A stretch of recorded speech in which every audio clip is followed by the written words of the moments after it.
Welcome, everybody, to the Detecting History podcast. I'm really excited today. We're kicking off series 2 with the wonderful Adam Means from the Lost Treasures podcast. Adam, how are you doing? Katie, I'm doing great. Thanks for having me on. So glad to have you on. I was so happy that in the time that I was going through my own journey of starting this podcast, I came across your podcast that you do with John, your Lost Treasures Yeah. podcast. And it was just nice because at that time, I was just getting into the hobby, just going mad for the hobby, and I'm mad on podcasts as well. I like to listen to a podcast before I go to sleep or on my commute to work. And I was looking and there was lots of excellent podcasts, but they'd all kind of ended kind of in 21, 22. There wasn't really too much out there. And then I just love the style of your podcast, your own personal story, and then also everything that you and John discuss when you release your episodes. So very excited and very honoured that you're here. I'm really happy. Oh, thank you. I appreciate it. Thank you very much. No problem. And of course, you're based out in the USA and you're out in Cincinnati, are you? Do you live near the city or do you just travel into the I city? live. Nope, that's a great question. I live in Columbus right now, so I'm about hour and 45 minutes from Cincinnati. But I'm down there usually every Friday, except for today. It was a little snowy out, and then last week it was. The weather's been a lot here, honestly, Katie. So Yeah, we're trying to do it virtually, kind of like me and you are doing right now. But it's yeah, all tricky. on everybody's time schedules. Yes, very much Yes, so. Hmm. exactly. Yeah, so for the listeners, it's 6 o'clock my time and it's 1 o'clock in the afternoon your time, isn't it, Adam? So Yep. we managed to fit it in our schedules. I finished work an hour ago. Very excited. Going to speak to Adam in an hour. So yeah, and then after this, I'll go and treat myself to a little alcoholic beverage to celebrate the fact it's There the you go. weekend. Yep. We got a So, little Christmas party tonight, so I'm going to that. oh, So it'll be nice. interesting. That's a bit late. Yeah, One in yeah, the yeah. bank. I like that, as you It's all know. right. It's all Us British like to party, so I I yeah, support that your happens over here activities. too. Awesome. Now, when you say snow, so over here we're having a bit of a cold snap, and we're all moaning about it. Okay. It's Hmm. minus 4 degrees centigrade, which is Okay. probably nothing to you. And when I talk snow, it's maybe about a centimeter of snow, and it just sends Hmm. the traffic chaos. Trains can't Oh run, yeah. all that kind of Hmm. stuff. I'm guessing the Oh yeah. snow might be a bit more serious where you are. It's a little bit. So we got about 4 inches yesterday. So, but it's not Yeah. terrible. It's just you still got to watch what you're doing, and there was some stuff closed today. Mm, So I was not yeah. going to drive 2 hours down to Cincinnati just to record, so we kind of like just pushed it off for a day or two. So, Good call. Good call. Because you never know when you're going to get yep. stuck, do you? That's the Oh trouble. yeah, I'm Yeah. not dealing with that. I'm not dealing with that. It's Friday. Yeah, no way. Oh, brilliant. So, yeah, let's talk about you and your story then. So, when did you first, one, get into metal detecting, and two, just your whole enthusiasm for treasure hunting and history? Yeah. So I think the initial start for me metal detecting was in like 2016. I had a little place Mhm. out in Iowa, a little house out there with a couple acres, and it had been built in like the 1880s. And so I was just really just poking around with stuff and finding a bunch of like old square nails, old axe heads, stuff like that. And that kind of just got my interest going, Katie, honestly. And it was a very cheap, Nice. very low grade metal detector, but it was extremely fun. Ah, And so that kind of got me into it. nice. Yeah. I think there's definitely like two people types of people, aren't there? There's us, the seeker and of Mhm. things and lost items, and everything Yep. interests us, doesn't it? And it was just Hmm. like, oh, what Yeah, is it? Even if it's just an I old know.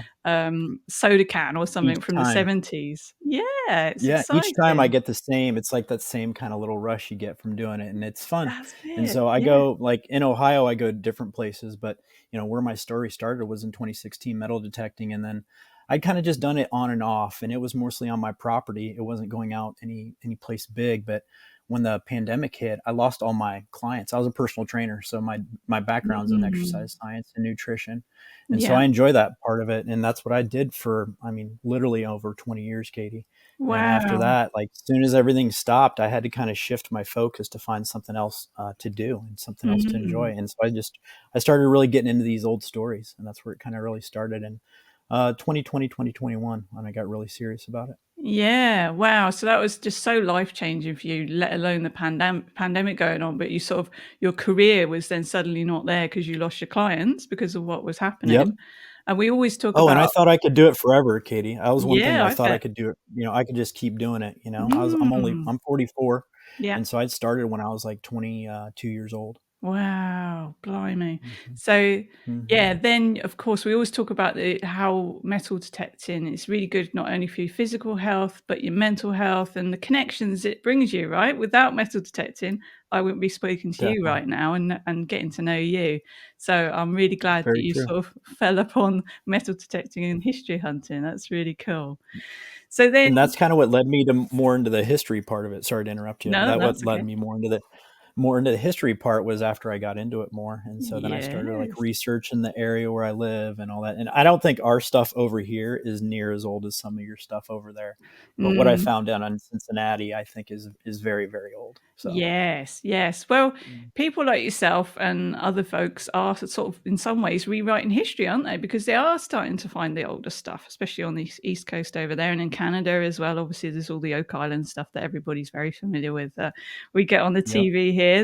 The new season's just started. I watched the two-hour special of what is it, season 13, something like that. I'm like, come on, Hmm. guys, you Hmm. can find something. Katie, that's number 3 on my bucket list right there, Oak Island. Is So, it? Oh, brilliant. oh yeah. Yeah. Hmm. Oh yeah. Hmm. Fantastic. What's number one and number two? Number one's the stuff in Cincinnati. Number two is the 1755 Lost French payroll up in Northeast Ohio. So that's my next one. Oh, lovely, Hmm. lovely. So Hmm. before we go Hmm. on to your number one on your bucket list, um, what was the most interesting thing you think you found on your own property? What was your Oh, favorite one? those old axe heads. The old axe heads I found were like the most interesting because they were right around an old tree and they were down Ooh, about 6 inches in the ground. So I think they were ah, like early, and this is not too old, but early, 1900s, 1920s, something like that. yeah, But other than that, it was a lot. What I found in my property was just more like enticing to get me into metal detecting because I just kept finding a bunch of yeah, random stuff, but all pretty old in my opinion. And then that led to yeah. me to, a couple years later, really just getting into. There's these stories, and you can look at almost every state, and this probably goes to where you live too. Is there's stories about stuff that's Mm, been found or stuff that's been lost, and so that's what I kind of started diving yeah. into. Brilliant. So let's start on that story then. Tell us what Okay. brought you to that park in Cincinnati that day, where you just tell us the story, how it started and where we're up to now, I suppose. I'd actually started researching that story like 22 years old. I moved from Iowa to Ohio within like a year. This is Yeah. about a year and a half, 2 years ago. And from that, I started looking in places. I'd actually lived and worked out here. I went to college down in Southeast Ohio. And so I was already familiar Yeah. with the state in itself. And so I just started looking at stories Mm. in Cincinnati. And one of the stories that stuck out to me was the Eden Park story. And it was really more, Katie, it was really more about pirate treasure, right? And so if anybody Yeah, I listened, and love I know that. you probably listened to my first like couple episodes on my Lost Treasures podcast, like it was the Goonies story that really got me into it, right? It's something that I'd followed. It was Oh, just a brilliant. movie, but I enjoyed it and I Yeah. really, really got into that. And then it Mm. was like Indiana Jones, Yeah. all that stuff. So I had mentioned this before, but that was really the start of that story was okay. I can go down here. I have to get a metal detecting permit. So I did that right away too. And then I can go down here and look. Yeah. And so that's what I started doing. Oh, amazing. I've got my Goonies t-shirt under here actually. Do you? I That's love awesome. the Goonies. I love the Goonies. I had that same I sort do of excitement too. watching that. And so that Fantastic. story, the park in itself is like 186 acres, but what I started doing is like kind of breaking it up into sections, and then I Mhm, just started going with my metal detector, and I kind of already had a good idea on where I was going to look, mhm. but from there, like I just kept repeating the same process with different metal detectors, and so it Ah, kind of just kept moving itself on process wise, and I had to do 3 permits on this park to get this excavation phase, which we're going to be at here in a couple months when the weather's nicer, of course. So. Yeah, I'm really excited for that starting. I am all up to date on where you are with things. So Mhm. let's talk about equipment then. You mentioned when you first started detecting, you had like a cheapy one, and you would have heard me saying on my podcast, we all start, don't we, with the Amazon special or something like that. And we've got all the You're gear, no you're idea. exactly right.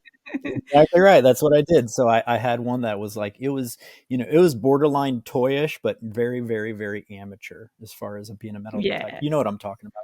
And so I got yeah, this at like a hardware store, Katie. And so I just brilliant. went out, started using it, but I started finding things. And so that just kind of like, Mm, okay, what's the next step? yeah, What's my next step up? Right.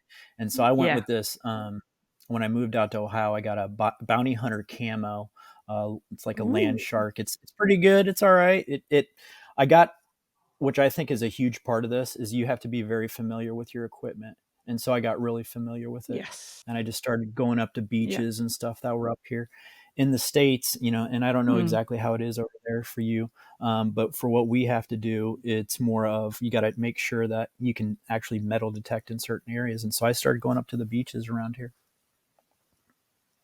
Ah, brilliant. Yeah. So that's a question I wanted to ask you. It is very different, I feel. So over here, in Hmm. England especially, you obviously have to ask the landowner for permission to detect on their land. If they grant it, then if you find treasure, you have to study the Treasure Act and work out what is termed as treasure, the gold and the silver, and then it's different for coins and the age of. But they recently brought in changes so that something termed as significant could go under the Treasure Act, and then you have to report it to a local fines liaison officer. You don't need a permit to detect per se, but you do have to follow all of those rules. And then we all have insurance, public liability insurance as well, in case you leave a gate open, anything like that. And then on the Right. beaches, you have to check. And the Crown beaches, there's a online map you can check to see if it's Crown Beach, and then you can detect within certain areas or between the tide lines on those beaches. You have to be careful though, because some beaches are privately owned. So yeah, it's completely different, I Yeah. feel, for us. But you still have to be very careful. And then you've got places like scheduled monuments or the national Hmm. parks. You have to be really careful you're not digging in the wrong place. So you really do, Yep. even though it's a fun hobby to get going, you do have to, both sides of the pond, really educate yourself, don't you, that you're not going to be breaking any Ex- laws or anything like that. Mm. you're, I love you're it. exactly right. And Yeah, you're exactly right.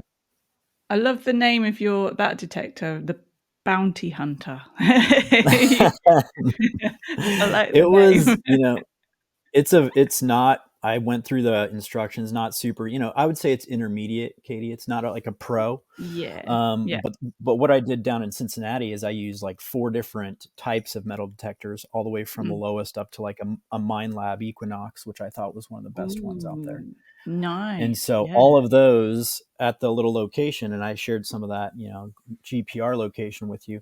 All yeah. those were positive for metallic objects in that area, Ah, and so that's why fantastic. my next thing was then to go onto the ground penetrating radar, and so that's what I did next. Yes. No, I love this. And I've seen that on a few different shows and all the rest of it. And then you've kindly shared that with me. So let's go back Yeah. then. You're in the park. Obviously, you've done your research, you know where you want to hunt. And then, yeah, you Mm-hmm. find these spots, don't you, with your different Yep. detectors. And you're like, okay, this is Mm-hmm. telling me something. What happened next? Yep. So that was the first location and the location that I'd got the most hits from. That's where I kind of decided I made up my own little process in this. And Hmm. since I thought I already found something, I used a endoscope to actually video down into the ground with that. And so what I Yeah. used was like I dug down a little bit, maybe like 4 to 6 inches, but then I used a 12-inch, 5/8 inch dowel and actually Mm, punched through that ground.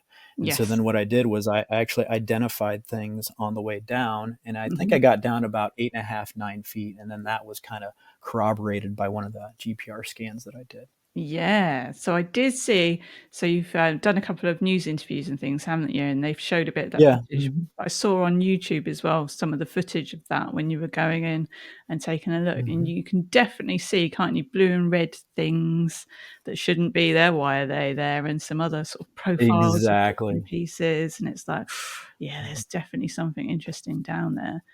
And then, Here's was one. the biggest thing for me, Katie, was the space. I had worked a job out here in Ohio where we had to dig like 18 to 30-inch holes, like 18 to 25 feet in the ground, and Mm, never did we ever encounter a cavity. And so I had a little bit of structural engineering background too, so I knew brilliant. that that space should not be there.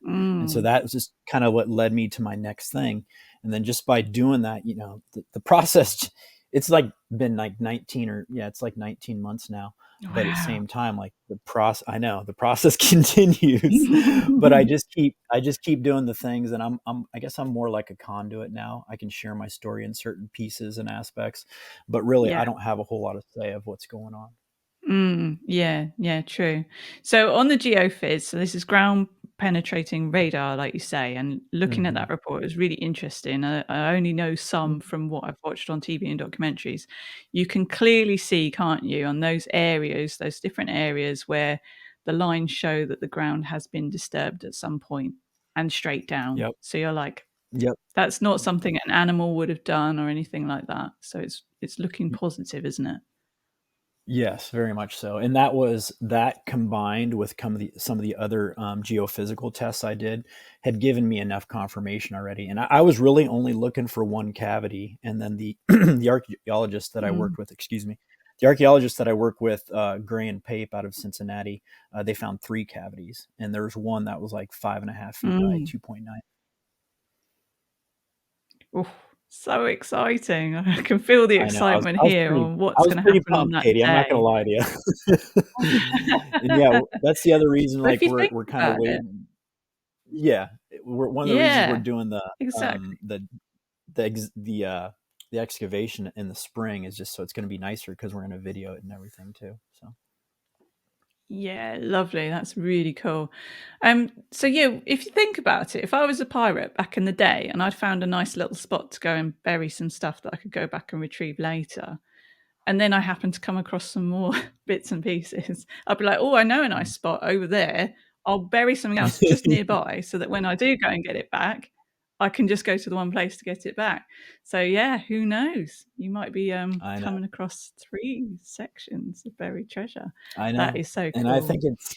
I think it's gonna be a little bit more elaborate than that, honestly, but at the same time, Yeah. I'm starting with 2 of the locations that were, the most, in their words, they had the best chance of having archaeological findings, and so we're gonna start there, but I Yeah. think and I'm just gonna be as honest as I can. I think it's gonna 100% expand after that too, but that'll be kind of the last little Mm, piece of my phase where I had to get all these like little permits and work with somebody to do it, and then I'm kind of like out of the mix a little bit mm, because it'll go into different phases of the mhm. whole archaeological process. Yeah.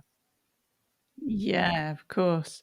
So where are we in the process now for the listeners that don't know? I know you've been working through all the different permits and stuff, haven't you? Are we all good to go in Yeah. the spring now? Yeah, so that's really all we're waiting is kind of on a weather break. But we moved everything back from it's March 15th to April 15th, somewhere in that time frame. And so as long as it works for Wow. everybody's schedule and the weather is decent in Cincinnati, then it's going to be good to go. Ah, amazing. We can't wait to hear about it. She'll be bugging you. Where's the next episode? Where's the next episode?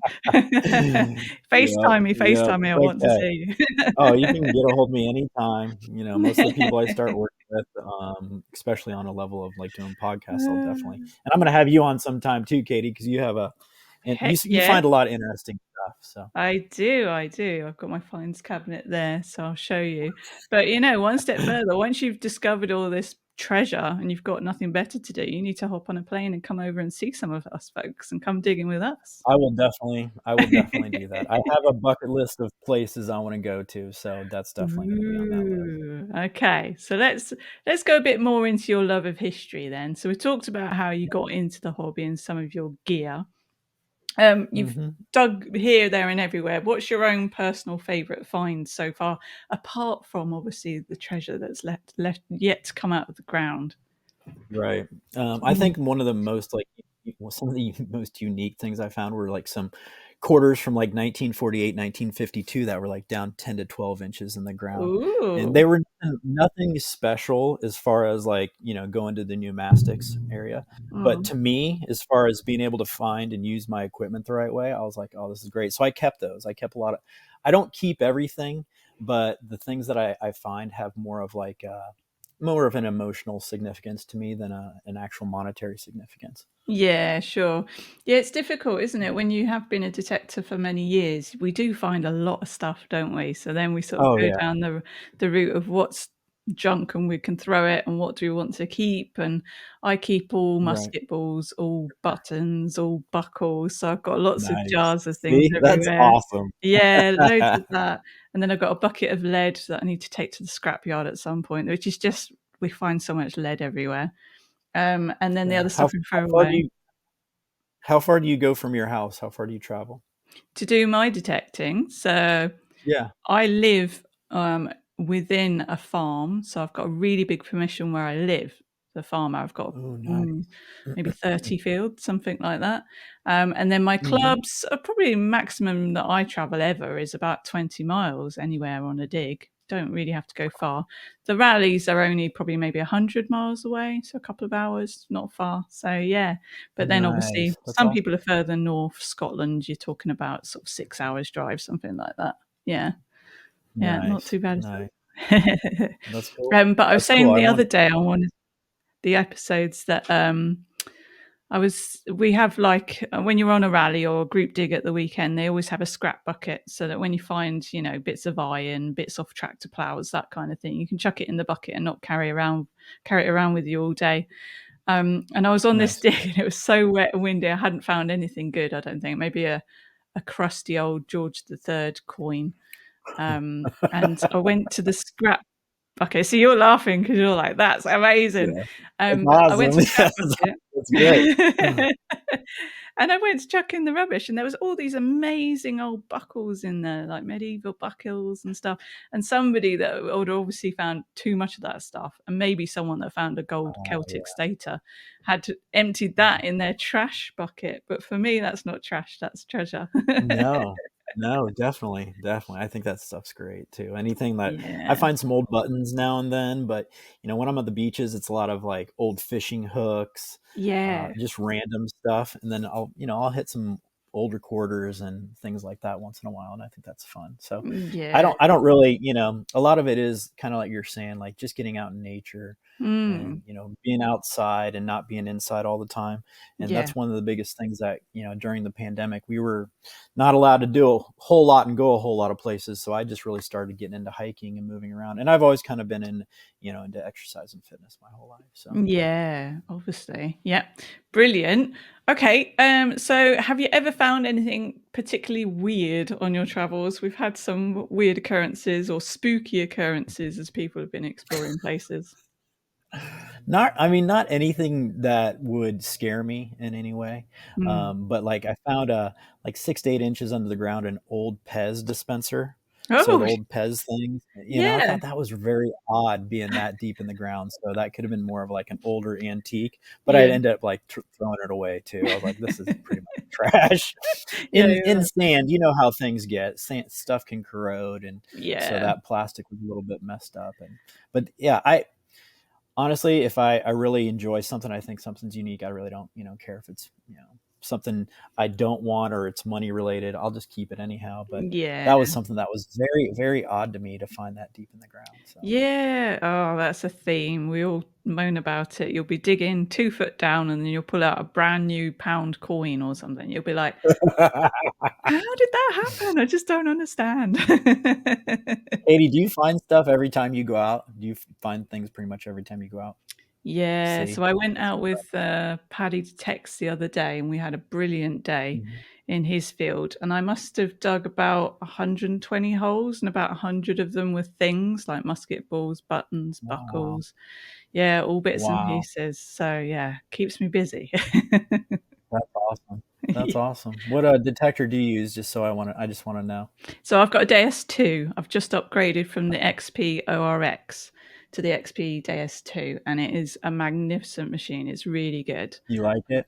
Very much, yeah. It's a bit more complex, but I'm very quickly learning it. And because you've got customizable tones, I've made the iron sound very, very low, and the good sort of higher end Nice. sounds very, very high. So it's really easy Yeah, to learn nice. the tone. So yeah, I'm really enjoying that. But the RX was fabulous as well. Found all my best first things with that one. But the Equinox, the 800 or the 700, which one have you got? 900? I think it was the 800. This is my archaeologist that I was when we were doing the ground penetrating radar, and like Ah, a part right. of this whole process was me videoing everything too. So I took, and Ah, I probably have only put out, Katie, honestly, like maybe 20% of the stuff that I have. I'm kind of just waiting to get to certain ooh, points in this process before I release like more information on everything. But at the same time, yeah, I'm still trying to, you know how it is. Like I'm still trying to tell a story too, but I kind of already know where the yeah, conclusion of that story is going to go. So I'm trying to like, yes, give everybody little bits and pieces, but not like release the whole present all at once. yeah. Little teasers. I like it. It's Yep. working. We all want to know. Thank you. Thank you. And it'll be fun. It'll get more popular when the excavation stuff goes on. But I just had to Oh really, yeah. kind of keep it quiet for a couple years just because it was part of the process. Yes, that's a good question. So over here we've got we term people that detect illegally night hawks. So they might be people that Mm, go out and detect not necessarily at night, but they'll go and detect without permission. And then yeah, I think the term night hawks probably comes from they would go to places like Stonehenge or something when it's really dark and hope not to be seen and try and detect around those parts. So they're the naughty detectorists that we have in the UK. Do you mhm. have a similar problem over there, which is partly the reason why you had to keep it quiet because you didn't want anyone trying to sort of bounce all over what you were trying to do? I had a couple people ask me that same thing. Like, are you worried about somebody going out there? And Mm, I mean, not really, Katie, honestly, just because how far I had to get and go through this. Like, if somebody started mhm, right now, it's gonna take them like 19 to 20 months to catch up to what I did. And plus, there's mhm, some federal laws in place on public land. The mm, next thing that I'm going to go after, I found on private land, so that'll be a whole different deal. It'll be kind of like mm. your permissions thing over there, but what I'm going to end Yeah. up doing is writing up a prospecting agreement and trying to work that out with a homeowner. So Oh, fantastic. Yeah. So that's exciting too. I don't know how much more you can tell us about those. It's your bucket lister number two. What's all yeah, that about? it's another old story from a northeast part of Ohio. It kind of originates in the Pittsburgh area in Hmm. Pennsylvania, and it really has to do with the French and the British armies. And so Oh. I kept tracing stories back to like the early 1800s and late Hmm. 1700s about this Mm, story. And then I kind of just started working it as a puzzle. And so that's what I mm, did. And then the next part of this will be like, I don't know how I'm going to publicly disclose it. So I haven't like figured that out yet. But I'm mm. getting very close to that because I kind of have a little break in my Cincinnati project. So I might as well start working on something else. Yeah, absolutely. So you got the next big thing lined up. That's really exciting. I Mhm. like that a lot. I kind of did all this stuff in a matter of like 3 to 4 months of these locations that I found. I just started with the hardest one, and that was the Mm, Cincinnati location. It just has mm, all the steps, right? I'm not going on somebody's land. Pretty much what I had to do is like permit, permit, permit, and then mhm, work through that process. And I couldn't define any of the timing on the process at all, Katie. mm. It's kind of you're I'm leaving it up to a very large city in Ohio to kind of like get back to me in certain times, and not even to me, it's going through my lawyer all the time. So definitely Yeah, different, but I think the stuff in the northeast part of the state will it'll be a lot quicker than this. yeah, yeah. And I imagine it's been an amazing learning curve for you as well, this process. And then obviously the private one will be hopefully easier for you. But then again, if you come across a similar circumstance, you're going to know the steps and what to expect. Yes. Yeah. I mean, the experience I've gained, and I had a little background just working with like public utility or public entities and all that, Hmm. but not to this level where it's kind of like my own project. And so Mm. it's definitely a different process now. Yeah, absolutely. Cool. Okay. So back to your love of history then. What's your Mhm. favorite history era internationally, and then obviously at home in USA? Oh, and internationally, I'm gonna say it's got to be like Egyptians around that. Like I that Ooh, kind of always. I know. It kind of always like got into me a little bit as far as like looking at the Egyptian culture and all the things they did. The pyramids also, like that's one of yeah, my another bucket list like place I want to visit too, Katie. I yeah. just think like all of the architecture and how it's the mathematics and how it was built is just it's amazing if you look into it.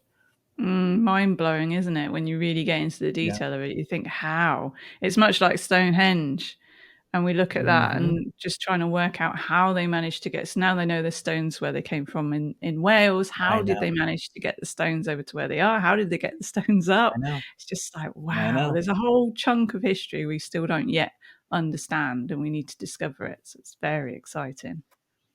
I know. So that's kind of what got Hmm. me into it. And then from there, as I started, doing the little bits of metal detecting and, kind of looking, really finding things, that got me more into like my history of where I'm living at the time. So doing research on where I lived in Iowa and then Ohio and all these like little states that I'd lived in at Mm. certain pieces in my life.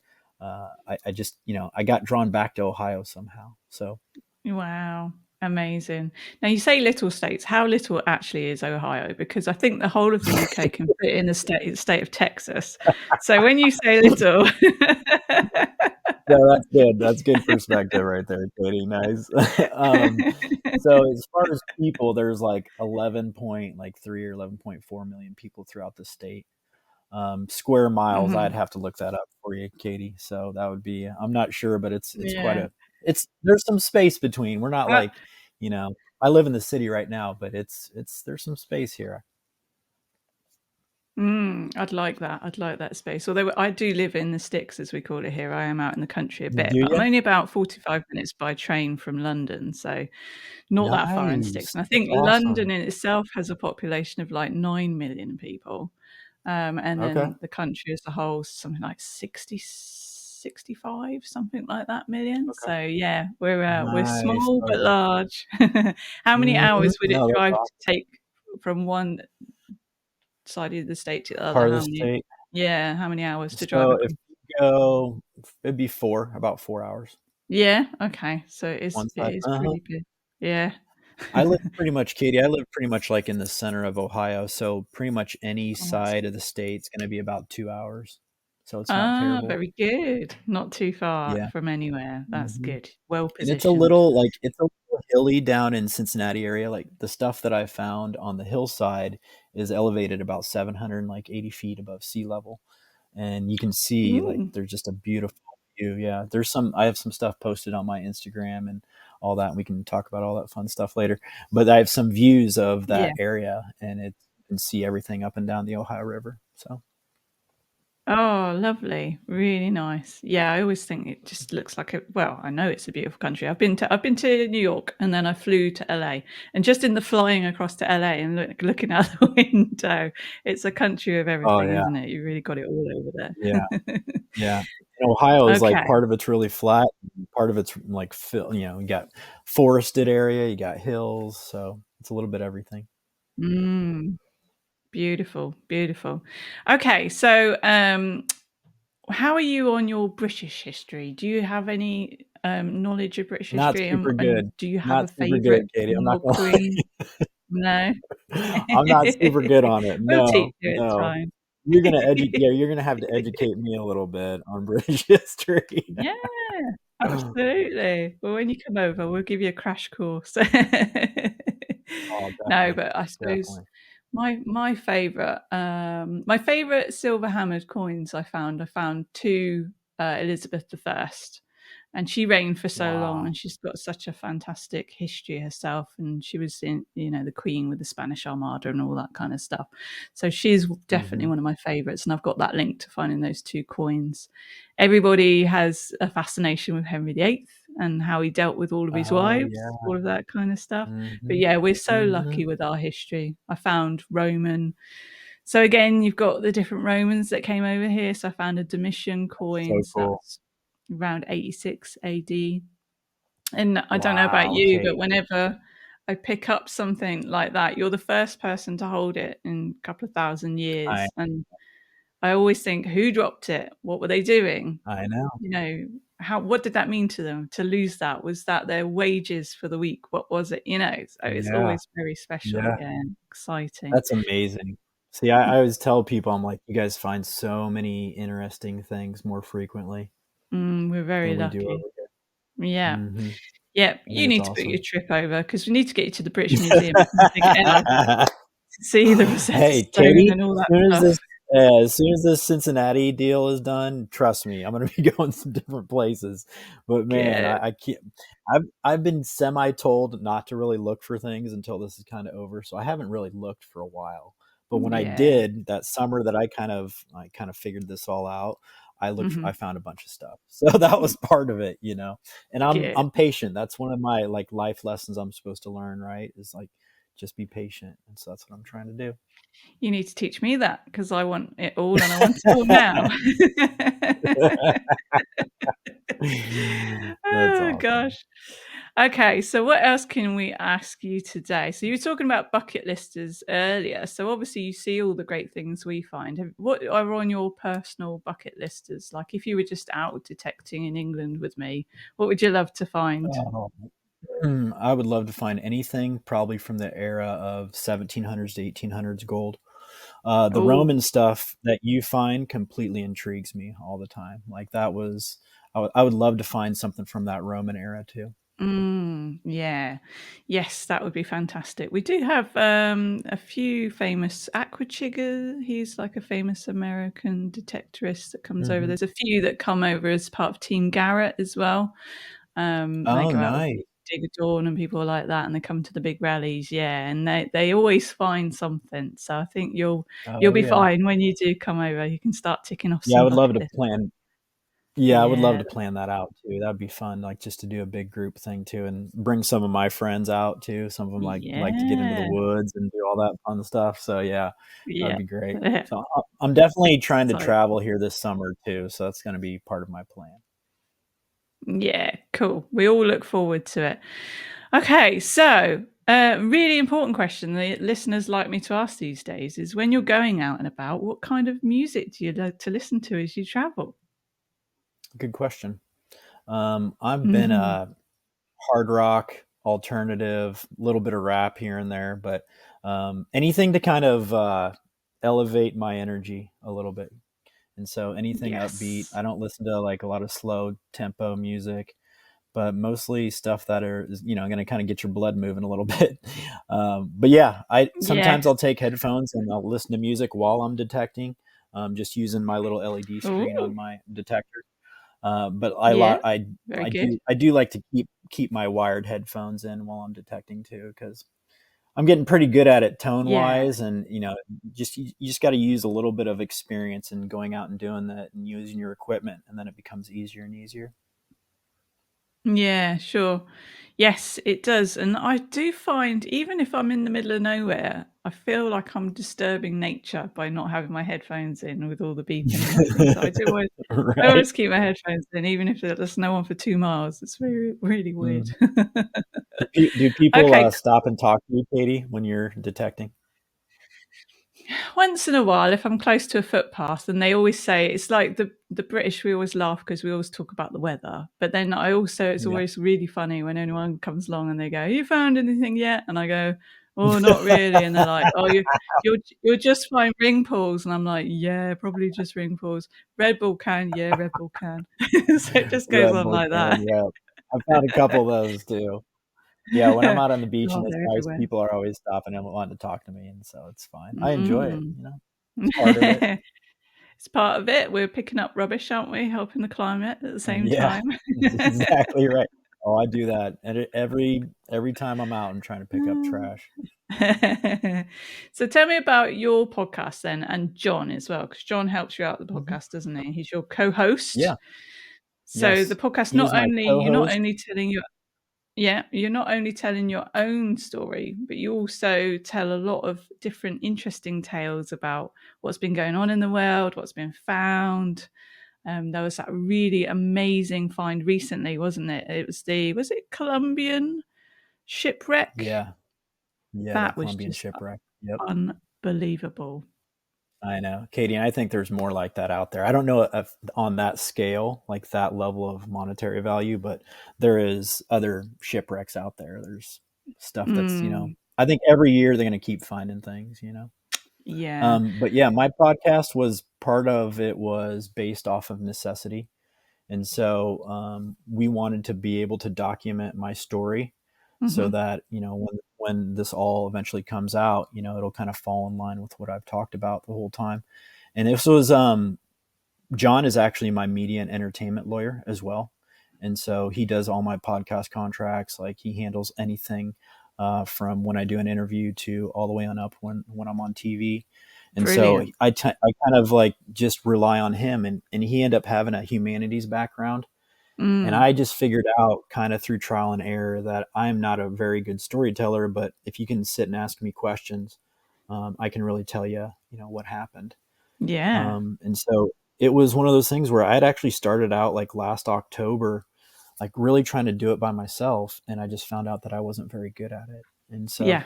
I just had him come on and we kind of just started talking back and forth, and it ended up working itself out. And I like his background. Plus he knows how things are supposed to sound, and he just Hmm. has a great ear for it too. He does that sound engineering stuff on the side Mm. when he's not doing his fun lawyer activities. But yeah, it's something that we kind of just enjoy doing. We pick a couple different stories and then we start doing a little bit of research. And I like talking about the big stuff that's found all over the place. I think it's kind of neat. And then Mm. we'll give updates and do all that. And I'd love to have you on sometime too, Katie, if you want to come on. So Oh yeah, it'd be a pleasure. And I love your podcast for exactly that. You signpost me to some of these news articles that I might not have picked up or seen because I just haven't looked and or I've hmm been busy. So yeah, I listen with hmm fascination, and then you send me down the research route to go and find out more information yeah, about yeah, it. yeah, it's fun. And we don't hear about it all at once. Sometimes it takes a couple weeks or months. And I just think it's part of the intrigue of finding stuff and just the potential that there are things out there. And that's kind of what I'm going to try to Mm. prove with my story as well, because I have a really good handle on what I found. And so being able to put that into the history timeline will be fun. Yeah, that's your unique selling point, isn't it? You've got your own story, but then you also tell us about everything else as well. Sometimes it is just someone telling their own story on a documentary, but you're in both worlds. That's really helpful. And I do love Yeah. the combination of you and John is on your podcast as well. You have a bit of a laugh, don't you? It's good. I like it. Right. I'm kind of goofy. I'm not gonna lie to you. I'm kind of goofy. So like I'm gonna be myself, whether it's I'm talking to you or I'm on TV or something. So I try Good. to be very authentic, and I try to Yeah. be very honest. And I think that part of it will be. I think people will be intrigued by that a little bit. But I think the stuff in the ground that I found will tell a different story of what we think. But I'm Mm. kind of just gonna let that story kind of go out there until it's pulling out of the ground. So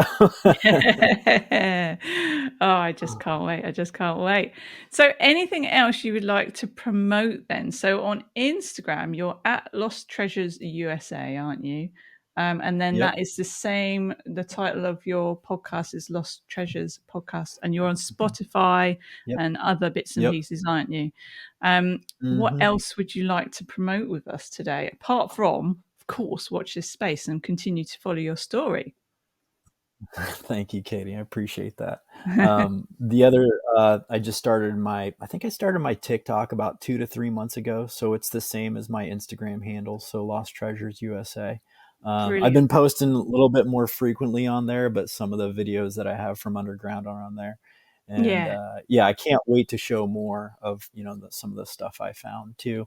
But yeah, like I told you in the very very beginning today, I'm trying to tell a story, so I just want to keep laying these little breadcrumbs out there. And I finally just put some of my GPR information that I had done last May out on my Facebook page, and Yeah. so that was just kind of showing stuff. But I don't do it right when it happens because most of the time I'm not allowed to do that. So Yeah, you have to wait for the say so. No, it's good and it works. exactly You're right. keeping us all That's interested. exactly right. Thank you. I appreciate it. Appreciate it. Brilliant. Well, before we wrap up, have you got anything you wanted to ask me? What do you do during the winter out there as far as detecting? Do you do more research, or what is We your kind of process you go through, we Katie? keep detecting, yeah, come rain or snow or sunshine, which is rare. But no, we keep detecting. So no, That is it's not awesome. too bad actually. So at the moment, like I say, it's really cold, but blue skies, beautiful. So yeah, it's still getting out Mhm. there. The ground might be a bit hard this weekend, might be a bit frozen. And then before that, we had a couple Mhm. of weeks of really bad rain, and it did get to the point where I couldn't go out because the ground was too waterlogged. And even if it wasn't on the surface, as soon as you dug a hole, it filled with water.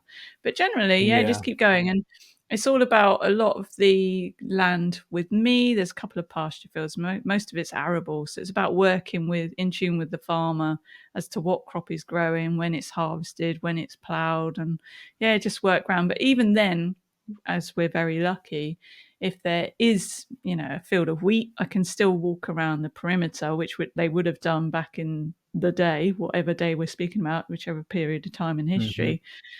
And yeah, Mhm. most of the hammered coins I've found around the edge of a field rather than in the middle of the field. So yeah, very lucky. And then in the That's summer, awesome.